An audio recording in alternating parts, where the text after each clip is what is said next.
বনগাঁ শহরের বুক চিরে বয়ে গিয়েছে ইছামতি নদী। এই ইছামতি নদীকে কেন্দ্র করে একসময় গড়ে উঠেছিল বনগাঁ শহরের সভ্যতা। তখন স্রোত ছিল এবং এই নদীপথে ব্যবসা বাণিজ্য করতেন স্থানীয় ব্যবসায়ীরা। কিন্তু সেই ইছামতি নদী আজ স্রোতহীন হয়ে পড়েছে, কচুরিপানায় ঢেকে গিয়েছে। ভোট আসলেই নতুন করে ইছামতি সংস্কারের ইস্যু ভোট প্রচারে চলে আসে।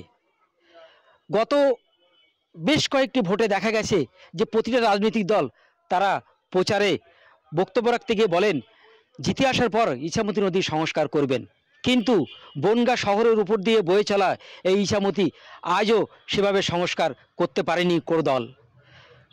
গত বছর দুয়েক আগে স্থানীয় সাংসদ শান্তনু ঠাকুর তিনি ইছামতি নদী সংস্কারের কাজ শুরু করেছিলেন, কিন্তু কোনো অজ্ঞাত কারণে সেটি বন্ধ হয়ে যায়।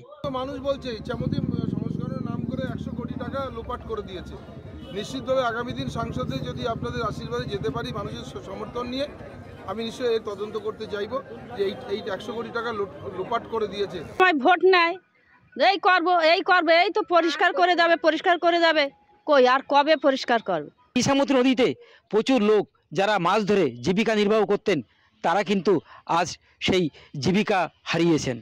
ফলে স্বাভাবিকভাবেই ইছামতি নদীকে কেন্দ্র করে যে মানুষের যে আবেগ জড়িয়েছিল সেটা আজ সেই আবেগ মানুষের মধ্যে নেই। তবুও বারবার ভোট আসলেই দাবি তোলেন ইছামতি নদী সংস্কারের। আর রাজনৈতিক নেতাগুলি তারা কিন্তু প্রতিশ্রুতি দেন জিতে আসার পরে ইছামতি নদী সংস্কার করবেন। এখন শেষ পর্যন্ত দেখার যে যেই ভোটে জিতে আসুক তিনি ইছামতি নদী সংস্কার করেন কি না। আমার শহর বনগাঁ থেকে দেবাশিস মণ্ডলের রিপোর্ট, কলকাতা টিভি।